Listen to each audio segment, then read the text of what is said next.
everyone. أهلا بيكم في تعلم الإنجليزية. Learn English. النهاردة يوم جديد وtopic جديد.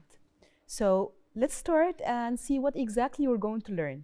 النهاردة هنتعلم عن topic مختلف شوية which is feeling sick. هنتكلم عن البودي parts بتاعتنا وهنتكلم على الهيلث problems. هنتكلم عن المشاكل الصحية. So the first thing we're going to learn is vocabulary. For vocabulary, we're going to learn or review the body parts. هنعمل مراجعة سريعة على البودي parts اللي احنا خدناها قبل كده. And we're going to learn health problems. We're going to speak about health problems والمشاكل الصحية اللي ممكن تواجهنا. And we're also going to learn grammar. And for grammar, we're going to see how to give advice in a formally and in a friendly way.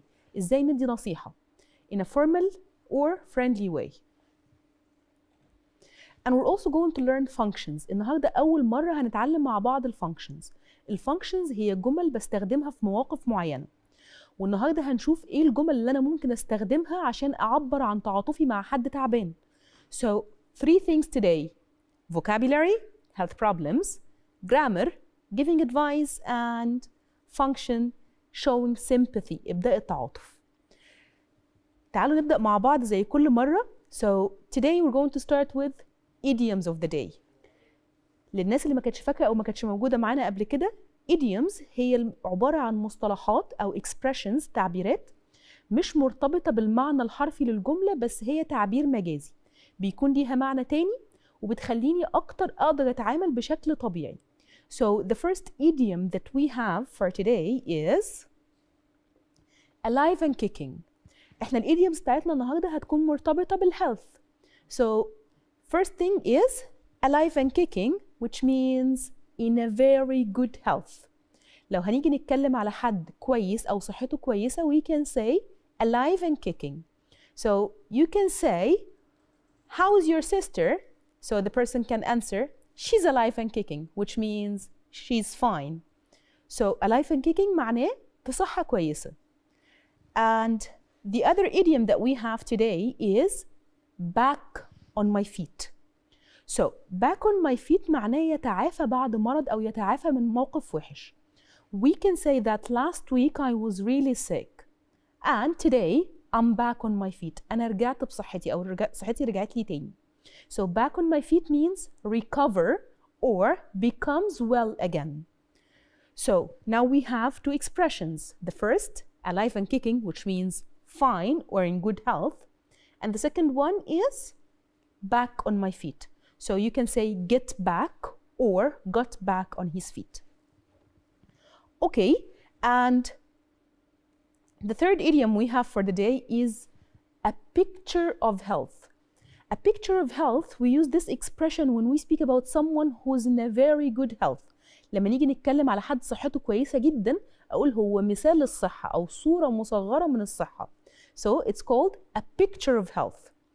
I can say my brother exercises every day and he eats healthy food. He is a picture of health, which means he is very, very healthy. So a picture of health is a healthy person, a very healthy person. So by this, عندنا 3 expressions أو 3 idioms that we can use related to health and health problems. The first one, alive and kicking, which means fine or good. The second one, picture of health or in a very, very good health. And the third one, back on my feet, which is recover after long disease or long illness or recover from a problem. بكده نكون اتكلمنا على الإيديومز بتاعتنا وشوفنا ايه أهم الإيديومز اللي ممكن تكون مرتبطة بالهيلث. تعالوا نشوف أول حاجة بالنسبة لنا هنتعلمها النهاردة وهي الريفيجن السريع بتاعنا عن البودي بارتس. لو فاكرين مع بعض البودي بارتس تعالوا نبص عليها سوا. Okay, so here we have foot, neck, elbow, stomach, leg, ankle, shoulder, chest, hand, finger, knee and hair. تعالوا نشوف أول حاجة هنا مشاورين عليها إيه. So for this part of the body, what do we call it? Do you remember? Hair. Hair. Okay, so we have hair and then we have shoulders. shoulders اللي هي الكتاف. So one shoulder and two shoulders. And then we have neck. neck. neck اللي هي الرقبة. Okay. And this side, so what do we call this? It is chest. chest. So hair, shoulder, neck, and chest. Okay, and this is elbow. elbow اللي هو البارت ده من البادي واللي هو الكوع. We call it elbow. elbow. And then we have hand. hand اللي هي الإيد. and finger. finger وfinger اللي هي الصوابع. وتعالوا هنا بنسأل سؤال very common question. How many fingers do we have in our bodies? عندنا كام صباع في جسمنا؟ Think about it. Okay, so we have 10 fingers in our bodies. في ناس هتكون فكرت ان احنا عندنا 20. This is true in Arabic. In Arabic عندنا 20 صباع، بس in English we have 10 fingers لأن الفينجرز هي الموجودة في الهاندز بس. بس اللي في رجلي ما اسمهمش fingers in English. They are called toes. So we have 10 fingers and 10 toes. يبقى in my hand, finger. In my foot, toe. Okay, and the next one. So this part, what do we call it? Stomach. stomach. stomach اللي هي المعدة. And then, yeah, this is leg. And we have knee. knee, and the K is silent, so we don't say the K. knee اللي هي الركبة. And then ankle. ankle. ankle اللي هو الكاحل. And the last thing is the foot. والfoot اللي هي القدم. And in our foot we have fingers or toes? Exactly, we have toes. So بكده نكون عملنا revision سريع على البودي بارتس بتاعتنا. خلينا نقراهم سريعا. hair, shoulder, neck, chest, elbow, hand, stomach, finger, leg, knee, ankle and foot. دي كده بالنسبة لأهم البودي بارتس اللي احنا ممكن نتكلم عنها. تعالوا مع بعض نشوف ايه الهيلث بروبلمز وايه اكتر الهيلث بروبلمز الشائعة المرتبطة بالبودي بارتس دي.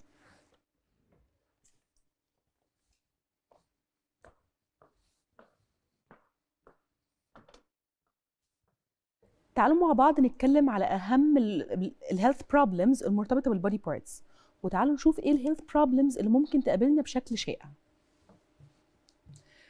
اول حاجة موجودة عندي لما هنيجي نتكلم عن الهيلث بروبلمز هي stomachache. stomachache.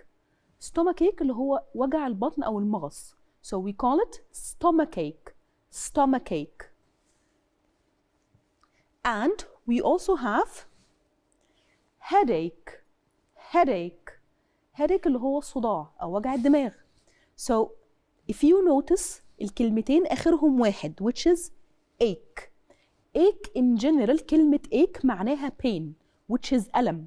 So دايما لما هنيجي نتكلم على ألم في مكان ما من البودي parts we usually most of the time we say the body part و ache. يعني I can say head and pain so it's headache, stomach ache. And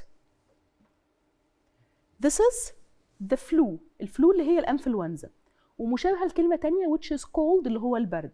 So we have cold and we have flu. So if we're talking about cold and flu دايما بيبقى فيه معاهم عرض ان انا مناخيري بترشح which is called runny nose. runny nose. runny nose. Okay, and we also have cough. cough. cough اللي هي الكحة. So again cough. And we have fever or temperature.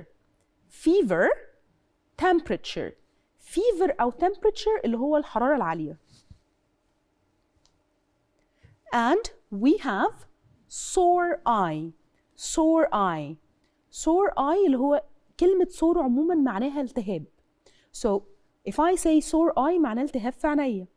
When I say sore throat التهاب في زوري. So كلمة sore معناها ملتهب.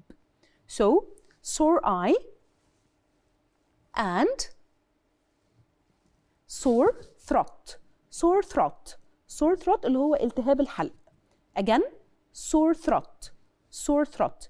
يبقى أنا كده عندي كلمتين general ممكن أستخدمهم مع ailments أو مع problems. كلمة ache وكلمة sore. ache اللي هو pain وsore اللي هو التهاب. So we have sore throat and we have dizzy. dizzy اللي هو دايخ أو مدروخ. dizzy. dizzy. We also have backache. backache. زي ما اتفقنا ache اللي هو ألم و back which is ظهري. So we call it backache. backache. And teeth. If I'm talking about one tooth, what's the meaning of pain? Ache. So toothache. toothache. toothache اللي هو وجع السنان. toothache. And we have earache. earache. متفقين. ache means pain and ear which is الودن فهو وجع أو ألم الأذن. And we also have sick. When you feel sick, sick ليها معنيين. sick معناها إن أنا معدتي مقلوبة أو sick معناها إن أنا مش حاسس إن أنا كويس أو أنا حاسس إن أنا تعبان. So it has two different meanings. And we also have sunburn. sunburn اللي هي حروق الشمس. لما حد بيقعد تحت الشمس لفترة طويلة he gets sunburn. sunburn. And we also have cut. cut اللي هو جرح. أيا كان شكل الجرح we call it cut. And we have a bruise. bruise اللي هي الكدمات أو كدمة. We call it bruise. bruise. Again bruise. And we have in general if we're talking about any bone لما هنتكلم على أي عظم we call it broken. So here we're talking about leg, so broken leg. Or it might be in my arm, so we can call it broken arm. broken arm. So broken بالنسبة للعظم عموما. I can have a broken arm, broken hand, broken leg. بكده نكون اتكلمنا على أكتر الهيلث بروبلمز الشائعة اللي ممكن نواجهها بشكل معتاد. تعالوا مع بعض نعمل شوية براكتس عليهم ونشوف بقية التفاصيل.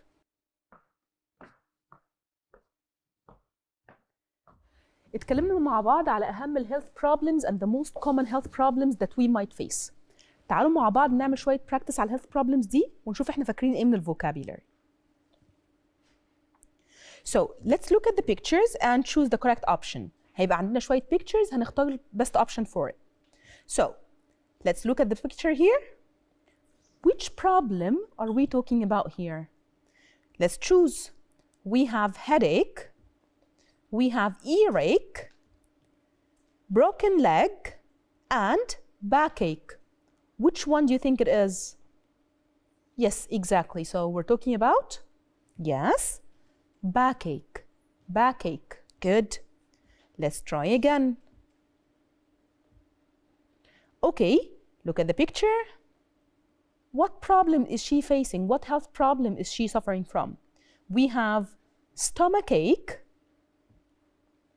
fever, runny nose, and the flu. Which one is it? Do you see? Her face is red, using ice. So it is, yes, fever. Fever. Good. Okay. So let's look at the picture here. Which option do you think it is? We have sore throat, we have cold, cough, and toothache. Which one do you think it is? Sore throat, cold, cough or toothache? Which one is it? Exactly. So he's doing like this. It's toothache. Toothache. Good. Okay, let's give it one more try. Okay, so he's touching his ear. We have the first option, backache, or stomachache, flu, or earache. Which option? Backache, stomachache, flu, or earache? Yes, it is earache. Earache. Okay, let's see the next one. Do you remember this one? Kadma? Yeah, do you remember the word in English? Let's see the options.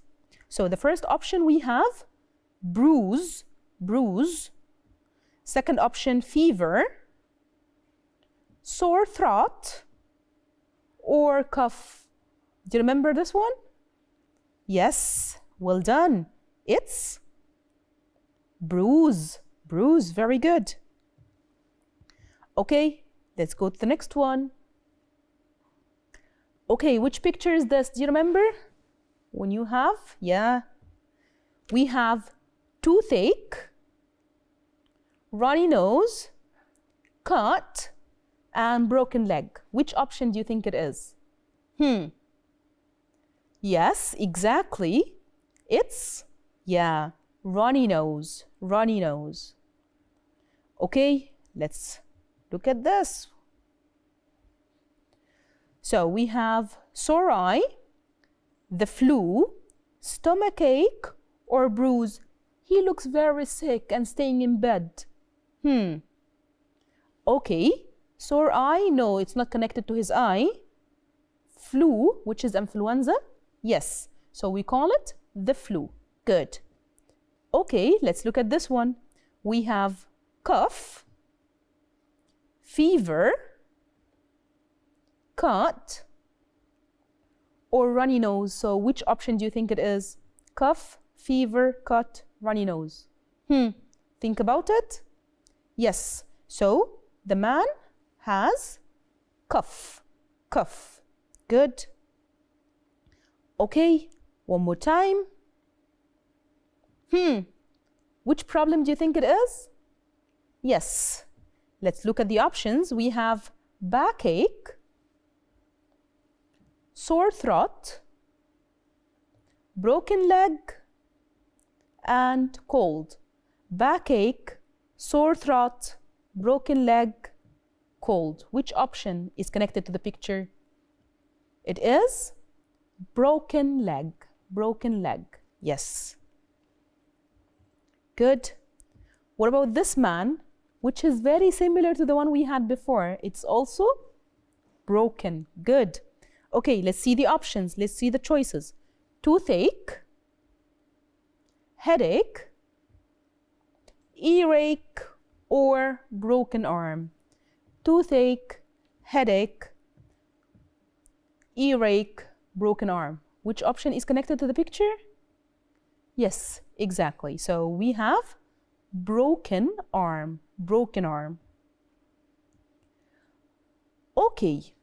طيب احنا بكده يبقى عملنا ريفيجن سريع بالنسبه للهيلث بروبلمز وافتكرنا اهم الهيلث بروبلمز اللي ممكن نواجهها.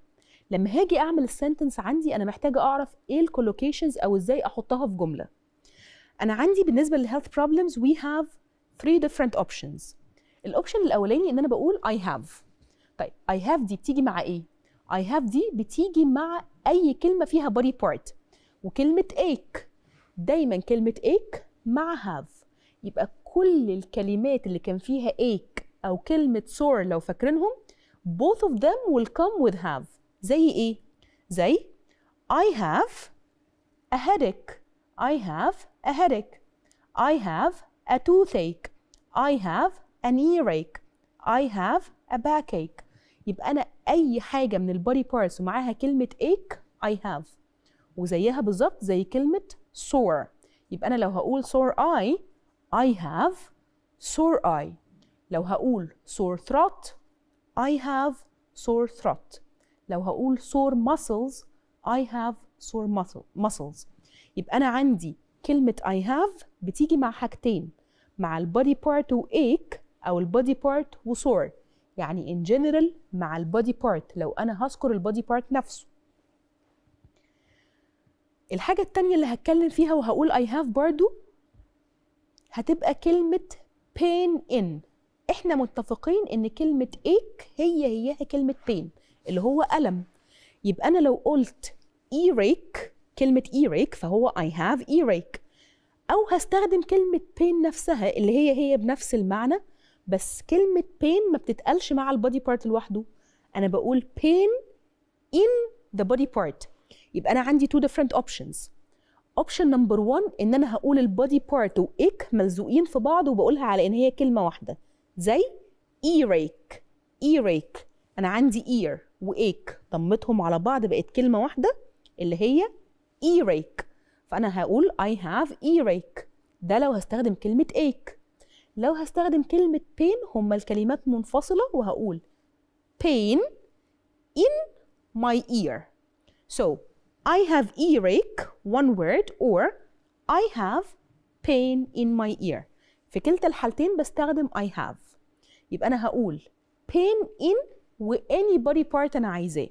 يبقى I have a pain in my leg. I have a pain in my chest. I have a pain in my neck. يبقى دول الأوبشنز اللي أنا هقول معاهم كلمة have. I have pain in والbody part، أو البودي بارت وإيك، أو sore والبودي بارت.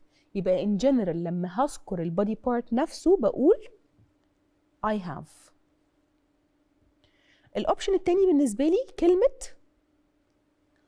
my، وهنا هستخدم كلمة الفيرب بتاعي مش هيبقى have، هيبقى hurt. أوكي، يبقى أنا كده have مع pain وإيك، أو هستخدم equivalent ليهم اللي هو الverb اللي هو hurt.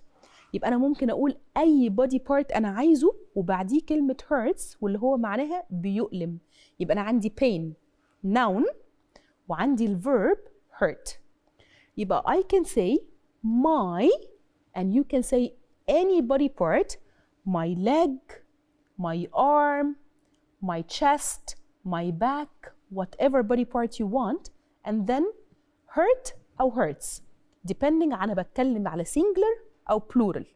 يعني أنا لو هقول ear my ear hurts or my teeth اللي هي plural hurt من غير s عشان احنا فاكرين ال present simple so no s with plural. Okay, and we can give a level. يعني أنا I can say a lot or I can say a bit. يبقى أنا لو الألم شديد قوي I can say a lot. So my head hurts a lot. Or لو الألم خفيف I can say my back hurts a bit. يبقى أنا عندي a lot high level و a bit low level. يبقى أنا كده السنتنس عندي I have وهقول البودي بارت بتاعي earache, sore throat, sore eye. يبقى I have مع البودي بارت، أو هقول البودي بارت والverb بعديه، وبعد كده ممكن أقول الليفل في السنتنس دي a bit or a lot. آخر اوبشن خالص هو I feel. I feel بتيجي دايما مع الادجectives. الادجectives زي ايه؟ زي I feel dizzy دايخ، I feel ill تعبان، I feel sick مريض. يبقى أنا عندي have وعندي feel وعندي hurt، دي الثلاثة general verbs اللي أنا ممكن أستخدمهم مع ال health problems. ودايما خلينا عارفين إن كلمة feel بتبقى equivalent ل verb to be. يعني أنا دايما ممكن replace feel ب verb to be من غير مشكلة خالص. يعني أنا I can say I am dizzy or I feel dizzy. I am sick or I feel sick. تعالوا نشوف مع بعض لما هنعمل جمل كاملة. تعالوا نعمل practice على health problems في جمل كاملة. أول حاجة لما هاجي أتكلم على الجملة كاملة، لما هاجي أتكلم على health problem بالذات، دايما بيبقى في عندي general question which is what's the matter. What's the matter معناه مالك أو إيه المشكلة. So we usually start by asking the question What's the matter? Okay, let's look at the picture and let's make our sentence. What's the matter? What problem is she facing? I have a cough. I have a cough. يبقى what's the matter? I have a cough. يبقى احنا كده استخدمنا انهي verb? Have. So I have a cough. Let's look at the picture here. Okay, what's the matter? هنا بقى. Do you remember which verb we used with this? طب خلينا الأول نفتكر هي دي أصلاً كانت إيه؟ This was dizzy. Dizzy. طيب dizzy دي هي noun ولا adjective؟ dizzy هي adjective. وزي ما احنا اتفقنا لما هنيجي نتكلم على الادجectives هيجي معاها واحد من الاثنين. يا إما verb to be يا إما feel. خلينا نعمل السنتنس مع بعض. I can say I feel dizzy. Or ممكن ما استخدمش feel وممكن استخدم verb to be مكانها which is I am dizzy. يبقى أنا عندي what's the matter اللي هو الquestion بتاعي الإجابة بتاعته لو هتكلم على adjective it's either or. I feel or I am dizzy. فاكرين dizzy؟ دايخ. Okay, let's look at the picture. Let's remember first the name of the problem. The name of the problem here, throat. So this body part is called throat. Throat اللي هي الحنجرة. Okay, كان بيجي معاها ache ولا sore? Do you remember? Exactly, sore. يبقى البروبلم عندي الهيلث problem is sore throat. Sore throat. تعالوا نحطها بقى في جملة كاملة. لو أنا هقول أنا عندي احتقان في الزور أو أنا عندي التهاب في زوري. So how do we say it? So we said لما هاجي هتكلم على كلمة sore أو كلمة ache in both cases we say I have. So I have sore throat. I have sore throat. I have a sore throat. يبقى أنا هنا كده ده تاني verb مستخدم عندي which is have. يبقى عندي feel وعندي have. Okay, let's look at this one. What's the matter? Okay, he's holding his ear. Okay, let's remember together. What was the problem? For ear? Earache. Earache. يبقى أنا لو هستخدم السنتنس بتاعتي هستخدم معاها have. So, I have an earache. I have an earache. I have an earache. An عشان احنا بنتكلم على الإي هنا. Okay, let's look at the picture. What is the problem? Do you remember the name? Exactly. So, headache. Headache. Headache فيها كلمة ache. يبقى احنا أي حاجة فيها كلمة ache we use the same which is have.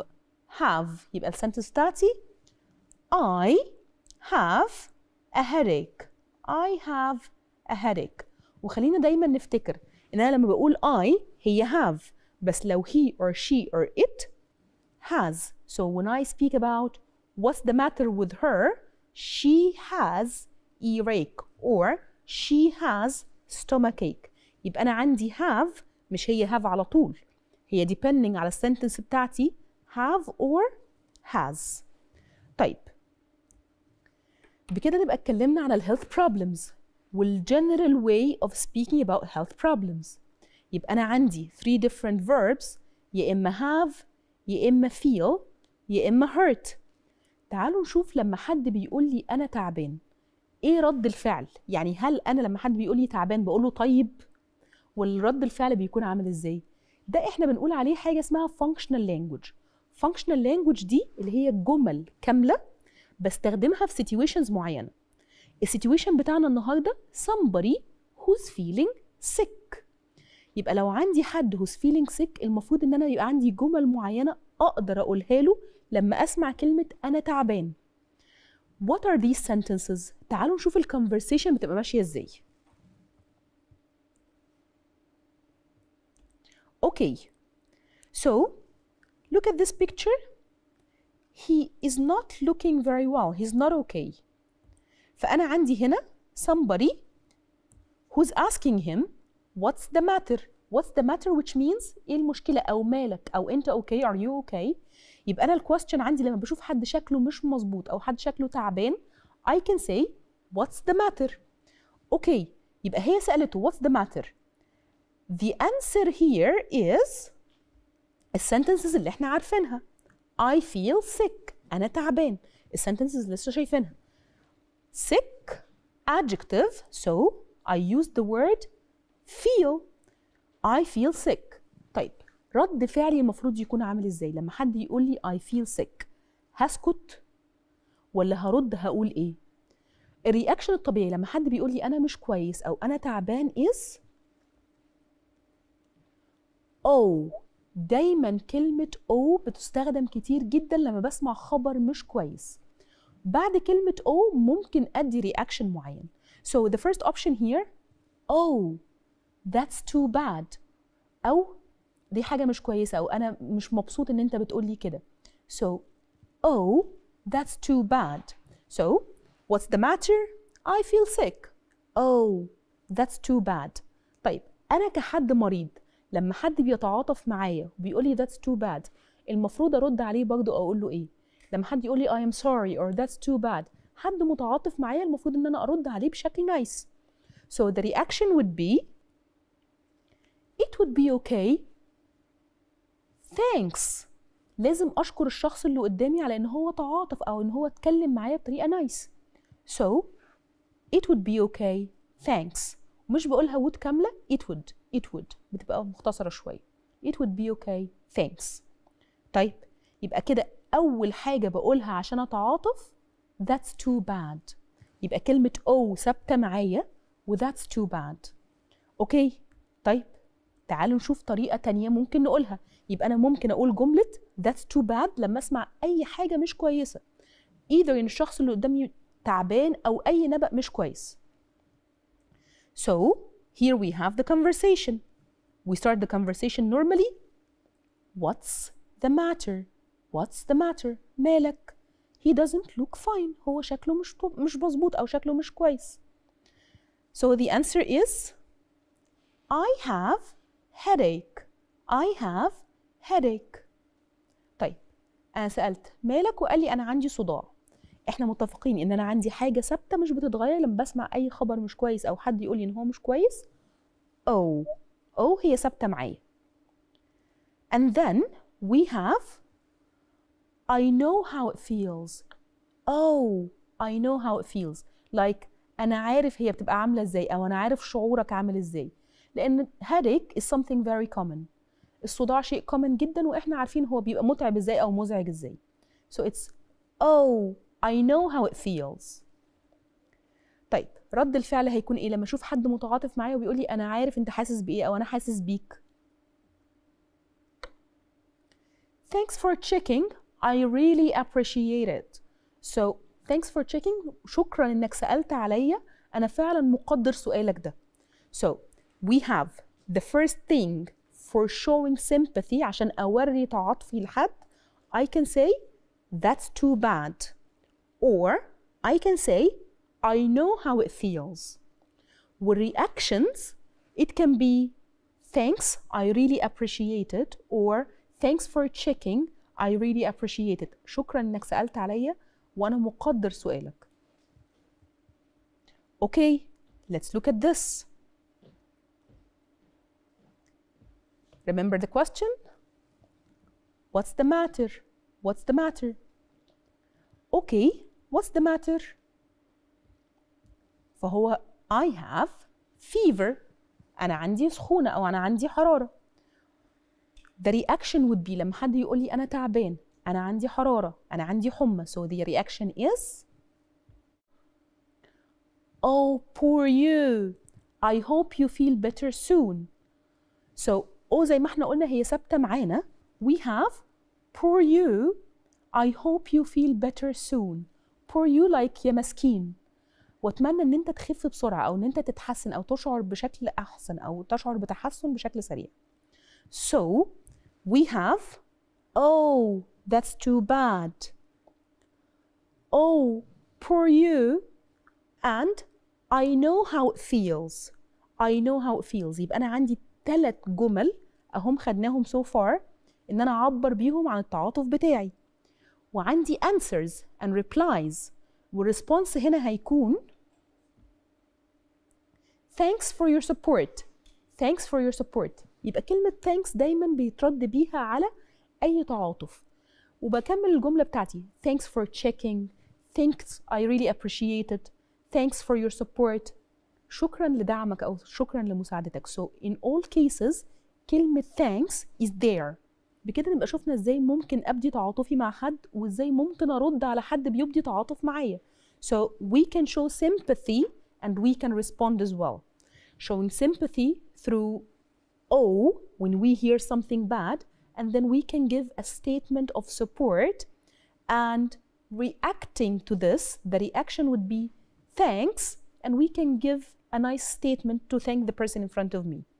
تعالوا مع بعض نبص على حاجة تانية مرتبطة برضو بالhealth problems, which is advice. احنا عندنا لما هنيجي نتكلم على advice اللي هي نصيحة. ودايما كلمة advice is connected to friendly advice and formal advice. تعالوا مع بعض نشوف ازاي ممكن ادي نصيحة لحد مريض او تعبان. اوكي، لما هنيجي نبص على السيتويشن هنا let's look at her. She has a problem. Okay, what's her problem? Pimples. Okay, so هي بتقول I have got lots of pimples. عندي حبوب كتير. So she needs help. هنا الادفايس you should wash your face every day. You should wash your face every day. لازم نغسل وشنا بشكل متكرر في اليوم. So هنا الادفايس بتاعتي I used you should. You should. Okay. تعالوا نبص على problem تانية ونشوف أنا استخدمت الادفايس بشكل ازاي. Okay, do you remember the health problem that we had here? What problem does she have? Stomachache. Stomachache. يبقى sentence is I feel sick. I have stomachache. So I feel sick. What would be the advice? It's a good idea to rest more. It's a good idea to rest more. يبقى أنا كده لما جيت أدي advice أول حاجة استخدمتها you should. تاني حاجة استخدمتها it's a good idea to. يبقى كده عندي expressions معينة بستخدمها للنصايح. You should, it's a good idea to. Okay. And we also have, what health problem do we have here? Do you remember it? Yeah. I have bad teeth. Bad teeth, same like toothache. It's the same. So he needs advice. What should I do? So the answer here, it's very important to stop eating candies. It's very important to stop eating candies. And we also have brush your teeth. Brush your teeth. يبقى كده لما جيت أدي advice أو لما جيت أدي نصيحة I used you should. It's a good idea to do something. And the third option, it's very important to do something. And the last thing is brush, الverb بتاعي. So I use the verb directly. Okay, let's look here. I have headache. I have a headache. Here I have, don't stay in the sun for too long. Don't stay in the sun for too long. يبقى أنا الأدفايس بتاعتي بدأتها don't. Okay, what's the problem?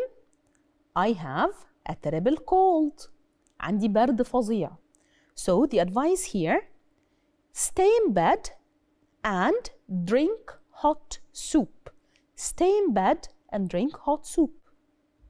يبقى كده عندي لما هاجي أدي advice or when I give advice, we have two different styles for giving advice. The first thing is what we call it formal advice. طيب What do you mean by formal؟ هو يعني إيه كلمة formal؟ Formal means رسمي. So formal is between people who don't know each other much. ناس مش عارفة بعضها كويس، أو ناس ما فيش بينهم وبين بعض relation قوية أو علاقة وثيقة. أو formal when I speak about or when I speak with someone who is higher than me in rank or older than me. بمعنى إيه؟ بمعنى لو هتكلم مع أي حد أكبر مني في العمر أو أعلى مني في الرانك وظيفيا أو في العمر سنا، we speak formally.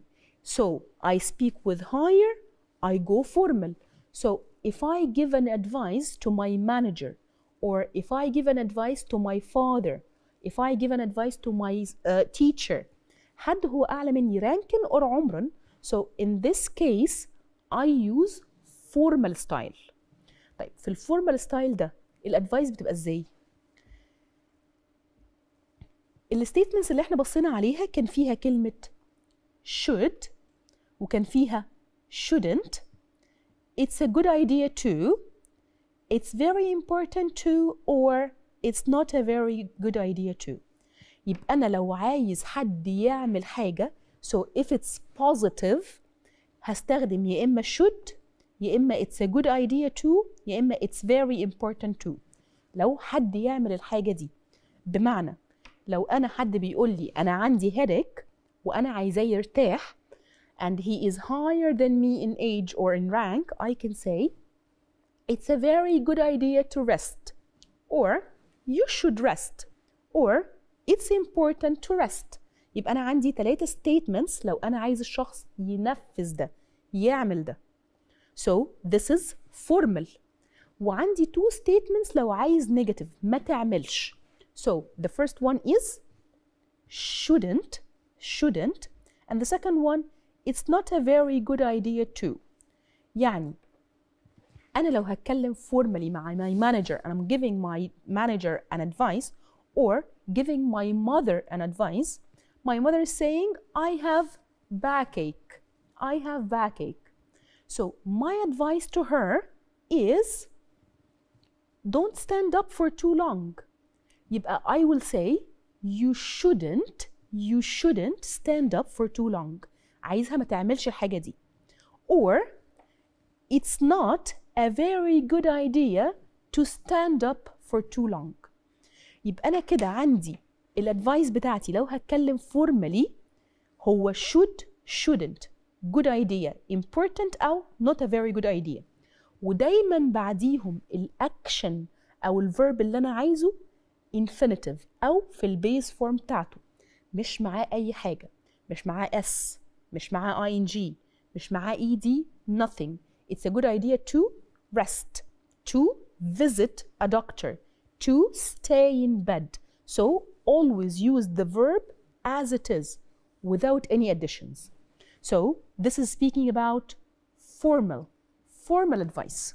يبقى كده لو بنتكلم على formal advice اللي هي بتكلم فيها حد either I don't know him well or older than me, higher than me in rank، حد أكبر مني أعلى مني أو حد معرفوش كويس، هستخدم معاه الفورمال advice. طيب لو حد أنا عارفاه كويس ومش أكبر مني he is my friend، in this case بنستخدم friendly advice or what we call it informal. الفريندلي أو الانفورمال اللي هي الطريقة الودودة اللي فيها جزء من علاقتي أو ترابطي بالناس. فإن this case مش هستخدم ألقاب أو مش هستخدم فورمات بيدل على الفورماليتي. زي إيه؟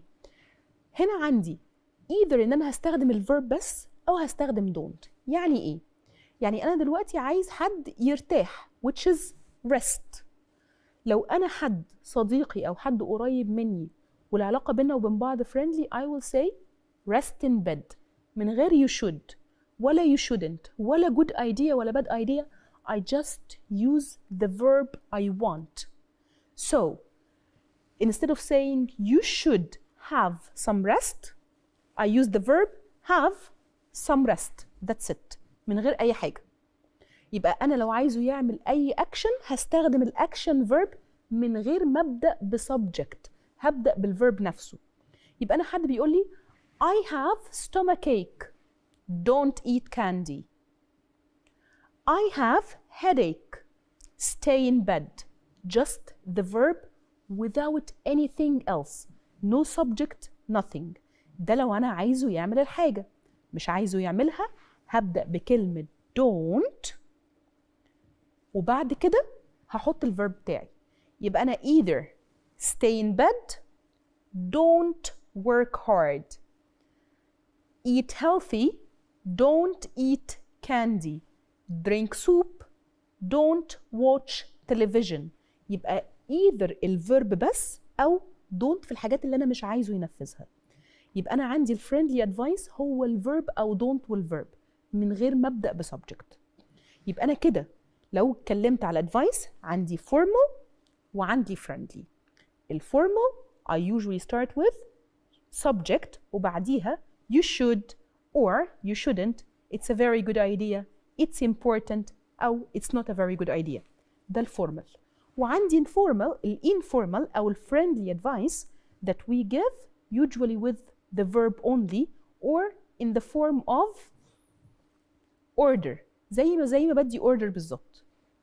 تعالوا نعمل practice على ده ونشوف شوية health problems وازاي نتكلم بقى ونحط ده في conversation. اوكي تعالوا نشوف الconversation كاملة. What's the matter؟ مالك؟ She's got a what's the matter here؟ backache. She's got a backache. Okay أو we can say her back hurts. يبقى أنا عندي two formats that we can use. إيه الأدفايس بتاعتي بقى؟ She lift heavy things. She, if we're talking about formal, she shouldn't lift heavy things. Okay خلينا نجرب تاني. What's the matter؟ She's got a toothache. She's got a toothache. طيب تعالوا نستخدمها مع الفورمات بتاع hurt. ايه البودي بارت؟ teeth. So her teeth hurt. تعالوا نفكر في advice. It's go to the dentist. It's a good idea. It's a good idea to go to the dentist. يبقى أنا الادفايس بتاعتي it's a good idea to go to the dentist. So when I say it's a good idea to go to the dentist, formal or informal? Friendly? Formal. Okay. What's wrong؟ يبقى أنا ممكن أقول what's the matter or what's wrong. هي She's got an earache. He's got an earache. Or his ear hurts. Okay, الادفايس he go to the doctors. He should go to the doctors, which is formal. And he, so negative, he shouldn't go to work. Are you okay? I have got a headache. I have got a headache. Or my, which body part? Head. My head hurts. طيب لو هنتكلم informally take a painkiller. يبقى ده كده friendly advice. Take a painkiller. بكده نبقى اتكلمنا على الهيلث بروبلمز وعملنا مراجعة سريعة عن البودي بارتس واتكلمنا ازاي show sympathy and how to respond to that and how to give advice as well. بكده نكون وصلنا لنهاية حلقتنا. Thank you very much for watching and see you next time. Bye.